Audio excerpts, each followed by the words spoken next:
She is the founder of Cupcakes of Hope, and she's going to be telling us a little bit more about what the organization is all about, and of course, all the great things they've done and what they plan to do in this year. Sandy, how are you this evening? Thank you so much for joining us. Oh, thank you so much for having me on your show tonight. I'm so honored to be here. Thank you so much, Sandy. Sandy, can you please tell us about the origins of Cupcakes of Hope and how it all began? So unfortunately, a close friend of ours lost her little 3-year-old daughter, little Kiara, to cancer a couple of years ago. And seeing what this family went through and what this little girl went through, God just put a big dream in my heart to help other children in similar situations. Mm. So I'm originally from Cipriano, from the restaurant background, and we thought, how can we create a small fundraiser at the restaurant? So the first year we started with a specific meal on the menu, and we worked for a whole month, and we raised a whopping 5,000 rand. But I must say Wow. I was very disappointed because I was hoping for more. But you know what? Literally a few days later, we received a phone call of a newly diagnosed patient in the Vaal. And this little boy was only 18 months old when he was diagnosed with tumors on the spine. Unfortunately, became paralyzed. Mm. So the family reached out to us, and I thought to myself, what is 5,000 Rand going to make a difference, But the family needed two things. They needed a special car seat that could tilt to prevent this little baby boy from falling out on his way to Joburg to hospital. And then the second thing, because he was paralyzed, he needed special mattresses for his bed and pram to prevent bed sores. So all in all, it came to 4,000 Rand, and we still had an extra 1,000 Rand to pay for an outstanding pharmacy bill and get him nappies and clothing. But in that was my very first lesson that I learned. It doesn't matter how much you raise because every single cent does make a difference. So that was the first year. The second year, we said, no, we're going to go a little bit bigger. We did an auction. But then the third year, God put this big message in my heart, and he said, get the community together and let's create awareness. And we decided, well, let's introduce cupcakes and let's tackle a world record, because how are we going to create awareness and get people to pay attention to what we're doing in Vereniging? So we decided to tackle a world record for the most cupcakes on display. At that stage, it was 16,000 cupcakes. It was held by a team in America. And I got all our suppliers involved, and they gave us free stock. And then I got the community involved to bake. And that year we actually we set a new record, and we created a biggest display of cupcakes with 21,000 cupcakes. And in the process, we raised over 200,000 Rand for 5 different organizations. So it was kind of our little CSI project. But I need to share the final story. Sorry, this is a long answer for a quick question. But with this 200,000 Rand that we raised for 5 different organizations, I met a young boy. He was only 15 years old. He had osteosarcoma, which means it's cancer of the bone. And unfortunately, he had to amputate his leg. So the family, although they had medical aid, they couldn't afford the prosthetic. It wasn't part of the medical cover, the prosthetic limb. And we immediately jumped on board, and we donated the 60,000 Rand for this young man. And I'll never forget the day I actually got to meet him for the first time was when he actually was going for his final fitting in Pretoria. And I remember clearly his granny wheeling him in a wheelchair, and in front of us was this young man, very shy, skinny, no hair. He kept on looking down at his hands. But within an hour, the transformation that this young man underwent, he learned to walk again. He learned to climb steps up and down and walk ramps up and down. And at the end of the session, I gave him the biggest hug, and I will never forget his words to me. He looked at me, and he actually looked down at me because I'm short. And he said to me, wow, Auntie Sandy, you are extremely short. So everybody burst out laughing, typical, but it just brought tears to my eyes because I realized there in front of me is no longer the young man unsure of himself that we met an hour before. But here's a young man, confident, and he's standing on his own two legs. And that day, driving back from Pretoria to Vereeniging, I said to my hubby, baby, this is what I want to do. I want to help children like this 15-year-old reach their full potential, no matter if they've got a month, a year, a day or a week left. Let's try and give hope and help them reach their full potential. And here we are 12 years later, and Cupcakes of Hope has just grown from strength to strength. Sorry, that is a long answer for a short question. No, but Sandy, you had to say it in the way that you did, just explaining the evolution of Cupcakes of Hope. So looking at some of the biggest challenges that families as well as children that have been diagnosed with cancer have, what would you say those are? So obviously the financial burden it puts on a family. A lot of our patients are single parents, so all of a sudden now the mother or dad needs to stop working so that they can take full-time care of their child. That's when we then step in. Either we take over the medical aid payments if they are on medical aid, or we will pay for nutritional food, nappies, nutritional food, any of the outstanding medical bills that they can't carry on. And I mean, before COVID, we were averaging about 50 to 70 children that we were financially assisting every month. Sure.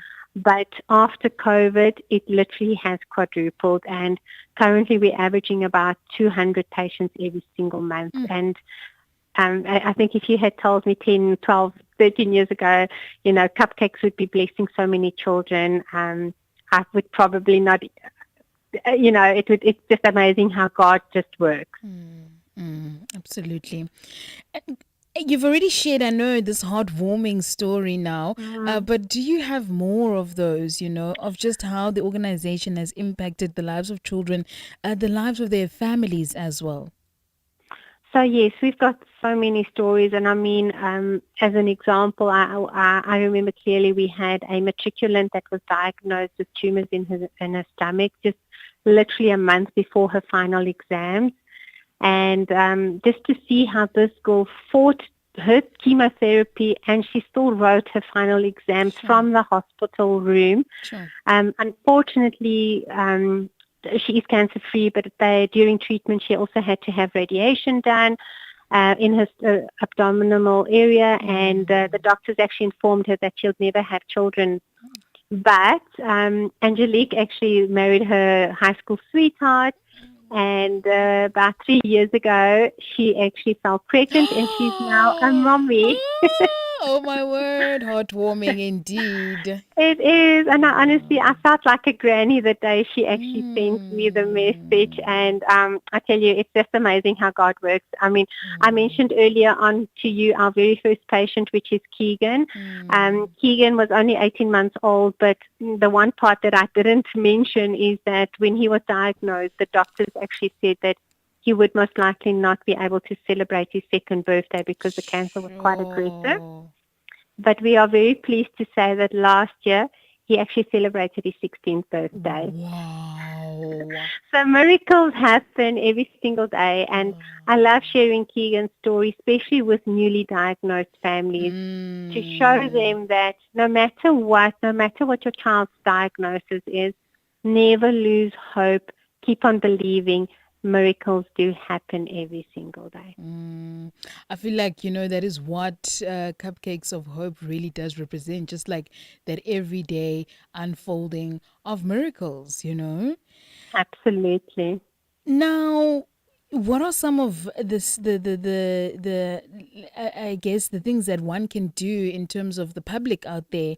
How do we get involved and ensure that Cupcakes for Hope continues to make that difference in society, continues to impact the lives of children with cancer and their families? So absolutely, there's a lot of ways, but September being Childhood Cancer Awareness Month, every year on the last Saturday, we celebrate National Cupcake Day for Kids with Cancer. So this year is our 12th one, and we will be at 70 malls all across South Africa. And this is why I'm asking the listeners out there, to please consider to become a cupcake angel. And it's super easy. You don't have to be a professional baker. You can follow any recipe as long as you remember to add the secret ingredient, which it has to be baked with love. And you can pledge to bake 24 cupcakes, 48 cupcakes. It's super easy. Just go to our website, cupcakesofhope.org. Go to the buttons tab that says Get Involved and select National Cupcake Day, and you'll have the breakdown of all your different provinces. Select your nearest mall and pledge your cupcakes. And then on the 28th of September, you will be allocated a specific area where you can go drop off your cupcakes. We are also then inviting the public to come and support us. So if you're not a baker, definitely come out on the day to come and support us. You can make a donation of between 10 and 20 Rand for a delicious cupcake. And and if you're not available on that day, corporates out there that are listening, we are in desperate need of baking ingredients, so sugar, flour, eggs, milk, any of those, if there are any corporates that would like to get involved, again, you can email me, sandy@cupcakesofhope.org, or you can just pop onto our website and make a cash donation. But at the end of the day, it's such a fun way to get staff members involved. We've got a lot of companies that do fundraisers and team building. They bake cupcakes. They challenge the different departments to see who can bake and decorate the nicest cupcakes. And it's just so much fun. It's like I say, become a cupcake angel is by far the sweetest way to help save a life. This is just incredible. And, to think that something as we would seem as simple as a cupcake can literally save a life.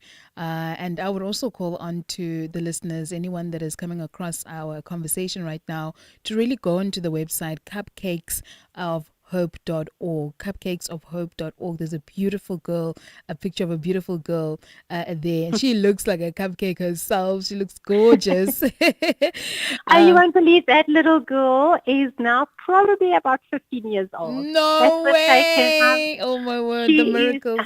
Gemma, she is absolutely gorgeous. She's one of our first babies that we helped many years ago. And she's a young teenager now, so gorgeous as ever. Now, obviously, the organization is very much driven by fundraising efforts. Can you maybe just go into detail? I know that we have spoken about it a little bit, but maybe just in detail in terms of, how do you then decide what goes where, in terms of the assistance and the help that you're giving the patients as well as their families?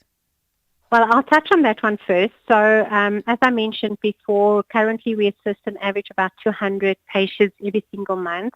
Above that, we also deliver educational care bags to about 21 pediatric oncology wards all across the country. In fact, this month we're delivering about 580. In total last year was just over the 2,600 care bags that we delivered. And we couldn't have done this without the support of our community. I always say there is no one-man show in the kingdom of God.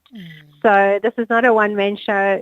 We all have to play a part. And if we can play a part as easy as baking cupcakes, why not?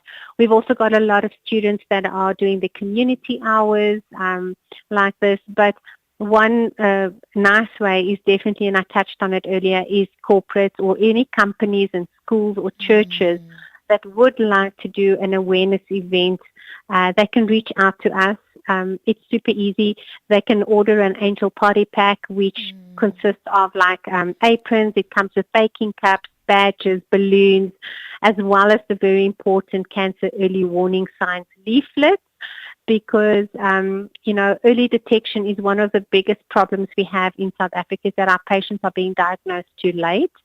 So we've actually taken the early cancer warning signs and we've translated it in all 11 official languages, which is available on our website. And we encourage the listeners to go and have a look. As a parent, educate yourself, because if you see something that worries you, please go and seek medical attention. And if you're not happy with the first diagnosis, you as a mother or a father knows your child best. Go for a second, go for a third. opinion, because the sooner we can have these children diagnosed, the sooner they can start treatment, which means they'll have a bigger chance of surviving this battle. Absolutely. Sure, Sandy. Thank you so much for joining us round about now and really just giving us, the breakdown of what the organization Cupcakes for Hope stands for. Just an inspiring story of a miracle that is at work through the organization. And I'm sure that many people, out there maybe listening and saying, okay, so if I maybe know a child that has cancer, how do I get through to Cupcakes of Hope? Is there a website? Is there a social media handles where I can reach Cupcakes of Hope and see if maybe my story can also get attention and assistance? So absolutely, we're on Instagram, Facebook, LinkedIn, Twitter at Cupcakes of Hope, or they can email us at info@cupcakesofhope.org.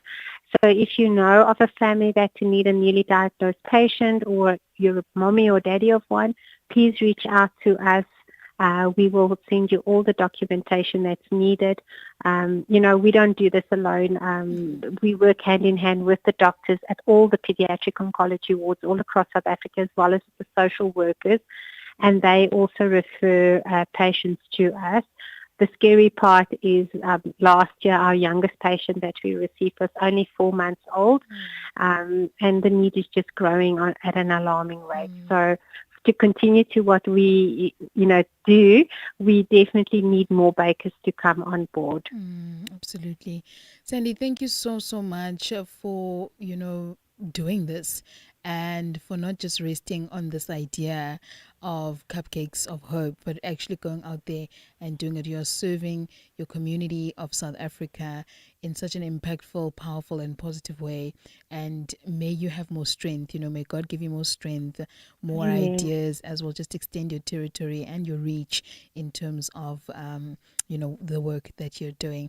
I'm already on the website, so I must say to the family out there, the people that are listening, it's very simple. It's easy. You choose your mall, Western Cape. My nearest mall is Tiger Valley, so I say Tiger Valley. And there you go. You fill in your name and so on, and you pledge how many cupcakes that you are going to bake. Well, I hope we're going to see you then there, definitely. Absolutely, Cindy. We are going to be there. I'll definitely get some of the team members here at Radio Cape Pulpit as well to participate. Oh, that's awesome. Thank you so much. It was lovely chatting to you. May God bless you guys in abundance. And please come and visit us on the sweetest day of the year. Yay! I love it. 28th September. Sandy. And it's my birthday, so no you can't way. forget. Oh, wow. Sure. Super sweet. Imagine how the Lord works, hey?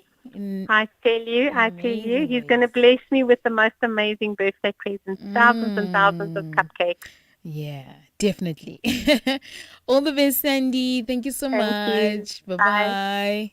Oh, family, there you have it. Sandy Cipriano, the CEO of Cupcakes of Hope, speaking to us a little bit more about what's going to be happening on the 28th of September this year. It's all about Children Cancer Awareness Month. And on the 28th, it is the National Cupcakes Day for Kids with Cancer. And it takes place in 17 malls around South Africa. It's very simple. Go to the website, find out where your nearest mall is, and you can pledge and say, I want to bake or I want to buy, X amount of cupcakes. Bring them there. You'll find out all the information as to how you are going to get your cupcakes to the, I suppose, all the staff members at Cupcakes of Hope. This is my season. Churchill Silatola coming your way. We are at 45 minutes. No, we are at 15 minutes to go until the top of the hour. You are tuned to Radio Cape